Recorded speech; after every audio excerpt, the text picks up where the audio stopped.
Welcome back to the Info Warrior. Before I talk about this 100% solar-powered stadium built in Taiwan, I want to tell you about AlexJonesRingtones.net. That's AlexJonesRingtones.net.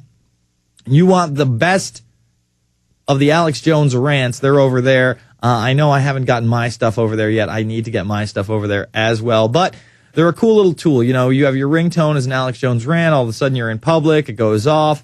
Somebody listening over, they're like, hey, what's that? Oh, you haven't heard about Alex Jones, Infowars.com, the Obama deception? It's a really good way to break the ice. It's something like a T-shirt or a hat or a button, you know, something people will notice in public.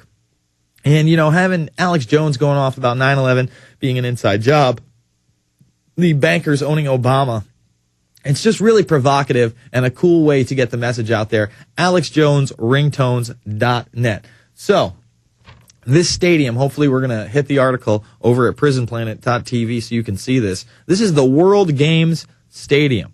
The dragon-like structure you see under construction in these photos is the World Games Stadium in Taiwan, which is being built for the upcoming World Games. And what looks like dragon scales from afar are actually 8,844 solar panels, which is enough to satisfy all the stadium's energy needs and then some. And folks, it looks pretty neat. If you're not looking at it, it looks pretty cool. The 14,155 M2 roof has the potential to generate 1.14 gigawatt hours of electricity every year, which is actually enough to power 80% of the stadium's surrounding neighborhood when it's not in use. Wow.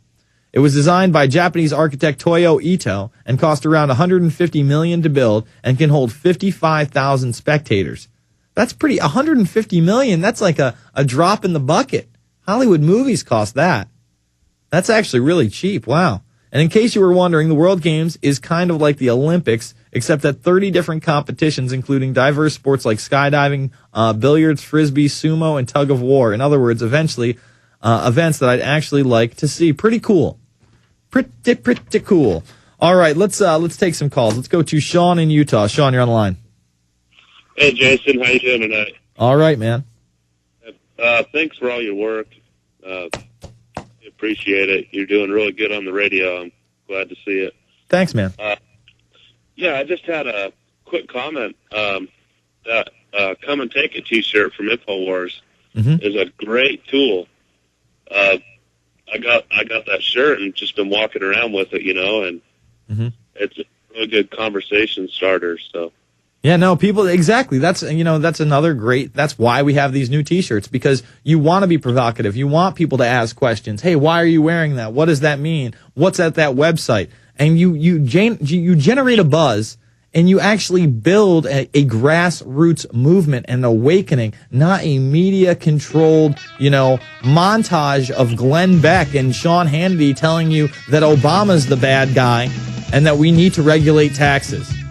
Well, that's the, oldest rhetoric in the book. Hold over.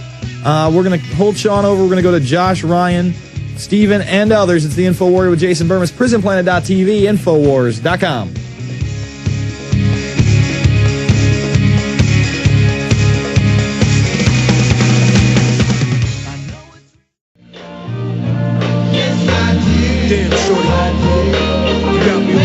It's always great to accompany those kind of T-shirts is burned DVDs, and I often walk around with Loose Change Final Cut or Fabled Enemies DVDs on me, and especially if I'm wearing my Investigate 9/11 shirt. So you get kind of like a 2-for-1. Somebody sees that, they start talking to you, hey, check out this DVD. Do you ever do that, Sean? You ever carry the DVDs around? Yeah, I've been burning the Freedom to Fascism. No, that's a good one. I live in a strong Mormon area. And so I'm trying to get in that way. With the Freedom of Fascism is a good introduction. You get what I'm saying? No, it's not only a good introduction, but they get into the North American Union and they get into the microchip on top of that after the Real ID card. So I think it's even better than a good introduction. I think it's one of the best films out in the Patriot movement, and I really think that's why it was targeted in that MIAC report. I thank you for the call, Sean. Let's go to Josh in North Carolina. Josh, you're on the line. Yes, sir. Hey, how's it going this evening, Jason? Good, man. Excellent. So I have a couple things I'd like to just bring up. The first, of course, is a news article that was in the New York Times, and it was actually also posted on the forum by a Hero member, Iridium K Factor. Okay. But this is big because, okay, I'll just read the headline and a couple things and keep it brief. President Obama told human rights advocates at the White House on Wednesday that he was mulling the need for a preventative detention system. You know, I had that story and I didn't print it out. I read it today. You're right. Preventative detention is the new theme, and that really means that they'll just detain you with nothing, with no probable cause whatsoever. And it just shows that it's an extension of the Bush administration's policy, if not, just an outright. I can't believe that we're actually openly talking about this stuff, and it's a headline in the New York Times, and I don't see it anywhere. Yeah, absolutely. I mean, okay, well, let's see. There's a link directly on the forum. It's under the news tips section on the Prison Planet forum that has the direct link. Oh man, they want me to log in. No, yeah, you know what you need to do? You need to go to the Cash Aid stories, and that's how you beat that, because they do that sometimes over at the New York Times. Yeah, well, whatever. They're going to do what they're going to do. The bottom line is the guy says that he's for preventative detention. That is outright against the Constitution and Bill of Rights, an extension of the Patriot Act, 1-2, the Military Commissions Act. That's how these guys roll. Exactly. And, it goes, even beyond that because, he's basically, if you look at it at face value, given things like PD 51 and precedents like Rex 84, he's establishing an open precedent, perhaps, at this point. Yeah, no, he is. And on top of that, with this swine flu scare, if they do go to pandemic level 6, hey, we need to detain these guys because now they might have bombs of swine flu. I mean, with this New York story, that's what really scares me. These guys supposedly put those fake bombs outside of Jewish temples. But how involved were the FBI? Were the FBI the ones that actually cooked up the plot? They obviously gave them the explosives, so these guys probably didn't have any way to get real explosives. I mean, they look like a couple of street hoods at best out of New York City. Time will tell. I thank you for the call, my man. It's also, let me just bring this one thing up. That reminds me of something that got almost zero news coverage, and this is really, really big.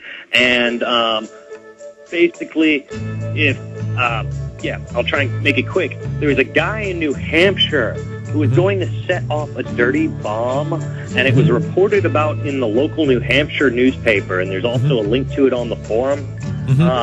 And his wife shot him in the head. And that's Hold over. We'll talk about it on the other side. Hold over, Josh. It's the Info Warrior with Jason Bermas. We'll be back after this, talking a little terror. All right, we are back. It's the Info Warrior with Jason Bermas. Now, you're telling me a story about this guy who was supposedly going to set off a dirty bomb in New Hampshire, but his wife shot him in the head? Yes, that is correct. Hang on one second. I have the link right here, actually. The original story is off of WikiLeaks. All right, let's see if this guy... Hold on one second. I want to see if they can pull this up. You guys ready? I want you to pull this article up. Go ahead. Cool. The title, The Dirty Bomb That Disappeared. Now, what are they saying? Was this guy a scientist? What's his deal? Okay, so no, not at all. And that's the crazy thing. Okay, apparently I'll just read an excerpt out of this. On the wrong side is the body, James G. Cummings, a white supremacist millionaire found in his Belfast home on December 9th, 2008, shot to death. After local police attended the scene, the FBI moved in and sealed off the building, and men in protective suits descended on the home, but police refused to comment on what they found. Mrs. Cummings was taken into custody. And so this guy was a white supremacist, supposedly? Supposedly. Do we have a name on this guy? James G. Cummings. James G. Cummings. Okay.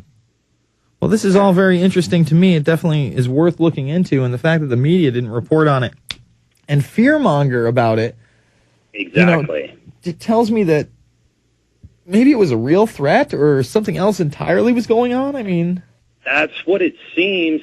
Here's the thing. Let me just read this. According to the FBI report, Cummings had 4 lots, 1-gallon containers of bomb-grade peroxide uranium and thorium, lithium metal, thermite, aluminum powder, and beryllium. Now, this is a guy who's an idiot, who's rich, who has no clue how to make a bomb, just merely, money to make the world go round, as one says.